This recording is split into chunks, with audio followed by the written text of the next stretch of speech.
2026 বিশ্বকাপে ফ্রান্স কেন এত শক্তিশালী? আর্জেন্টিনা কেন ফ্রান্সকে সবচেয়ে কঠিন প্রতিপক্ষ মনে করছে? 2026 বিশ্বকাপ এখন এমন এক পর্যায়ে পৌঁছেছে যেখানে প্রতিটি ম্যাচ যেন একটি ফাইনাল। তবে যদি এমন একটি দল থাকে যাকে নিয়ে সবচেয়ে বেশি আলোচনা হচ্ছে, তাহলে সেটি নিঃসন্দেহে ফ্রান্স। অনেক ফুটবল বিশ্লেষকের মতে এবারের বিশ্বকাপে শিরোপার অন্যতম বড় দাবিদার ফ্রান্স। তাদের স্কোয়াডের গভীরতা, আক্রমণ ভাগের গতি এবং বড় ম্যাচের অভিজ্ঞতা সব মিলিয়ে তারা যে কোনো প্রতিপক্ষের জন্যই বড় চ্যালেঞ্জ। তাই প্রশ্ন উঠছে, ফ্রান্সকে কেন এত শক্তিশালী বলা হচ্ছে?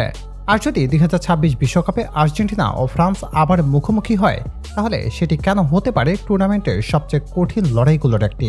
চলুন আজকের ভিডিওতে সেটাই জেনে নেওয়া যাক। ফ্রান্সের সবচেয়ে বড় শক্তি হলো তাদের স্কোয়াডের গভীরতা।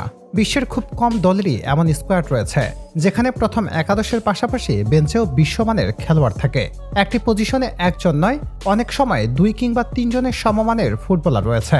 ফলে কোনো খেলোয়াড় ইনজুরিতে পড়লেও বা বিশ্রামে থাকলেও দলের শক্তি খুব একটা কমে না। এই কারণে পুরো টুর্নামেন্ট জুড়ে ফ্রান্স ধারাবাহিক পারফরম্যান্স ধরে রাখতে সক্ষম হয়।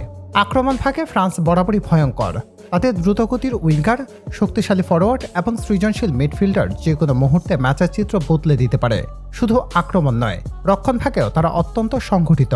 আধুনিক ফুটবলে হাই প্রেসিং এবং দ্রুত কাউন্টার অ্যাটাক যেভাবে গুরুত্বপূর্ণ হয়ে উঠেছে, ফ্রান্স এই দুই ক্ষেত্রেই বিশ্বের অন্যতম সেরা দল।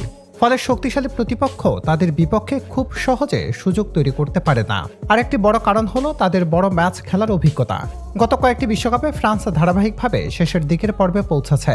বিশ্বকাপের চাপ, নকআউট ম্যাচের উত্তেজনা কিংবা টাইব্রেকারের মানসিকতা, লড়াই এমন পরিস্থিতির সঙ্গে তারা বেশ পরিচিত। তাই গুরুত্বপূর্ণ ম্যাচে ফ্রান্স সাধারণত ভুল কম করে এবং প্রতিপক্ষের ছোট ভুলেরও সর্বোচ্চ সুবিধা নিতে জানে। এবার আসি আর্জেন্টিনার প্রসঙ্গে। বর্তমান চ্যাম্পিয়ন আর্জেন্টিনা অবশ্যই বিশ্বের অন্যতম সেরা দল। তবে ফ্রান্সের মতো শক্তিশালী প্রতিপক্ষের বিপক্ষে খেলতে হলে তাদের নিজেদের সেরা ফুটবল খেলতেই হবে। কারণ ফ্রান্স এমন একটি দল যারা ম্যাচে পিছিয়ে পড়লেও খুব দ্রুত ঘুরে দাঁড়ানোর মতো ক্ষমতা রাখে। কয়েক মিনিটের মধ্যেই তারা ম্যাচের মোড় ঘুরিয়ে দিতে পারে। তাই এমন সম্ভাব্য লড়াইয়ের আর্জেন্টিনাকে শেষ বাঁশি বাজার আগ পর্যন্ত শতভাগ মনোযোগ ধরে রাখতে হবে। শুধু তাই নয়, সাম্প্রতিক বিশ্বকাপের ইতিহাসও এই সম্ভাব্য লড়াইকে আরও আকর্ষণীয় করে তুলেছে। দুই দলের মুখোমুখি ম্যাচগুলো বরাবরই রোমাঞ্চে ভরপুর ছিল। তাই যদি 2026 বিশ্বকাপে আবারও আর্জেন্টিনা ও ফ্রান্সের দেখা হয়, তাহলে সেটি শুধু একটি ম্যাচই হবে না, বরং পুরো বিশ্বের কোটি কোটি ফুটবল প্রেমীর নজর থাকবে এই মহারণের দিকে। তবে একটি বিষয় পরিষ্কার, আর্জেন্টিনা কখনোই কোনো প্রতিপক্ষকে হালকাভাবে নেয় না। বিশেষ করে ফ্রান্সের মতো শক্তিশালী দলের বিপক্ষে তারা নিশ্চয়ই বিশেষ পরিকল্পনা নিয়ে মাঠে নামবে। কারণ ফ্রান্সের গতি, শারীরিক সক্ষমতা এবং আক্রমণ ভাগের ধার সামলাতে হলে ছোট একটি ভুলও বড় মূল্য দিতে হতে পারে। তাই অনেক ফুটবল প্রেমীর বিশ্বাস, যদি এই দুই পরাশক্তি আবারও মুখোমুখি হয়, তাহলে সেটি হতে পারে 2026 বিশ্বকাপের সবচেয়ে আকর্ষণীয় ম্যাচগুলোর একটি। বর্তমানে অনেক বিশ্লেষণেও আর্জেন্টিনা ও ফ্রান্সকে শিরোপার অন্যতম দাবিদার হিসেবে দেখা হচ্ছে।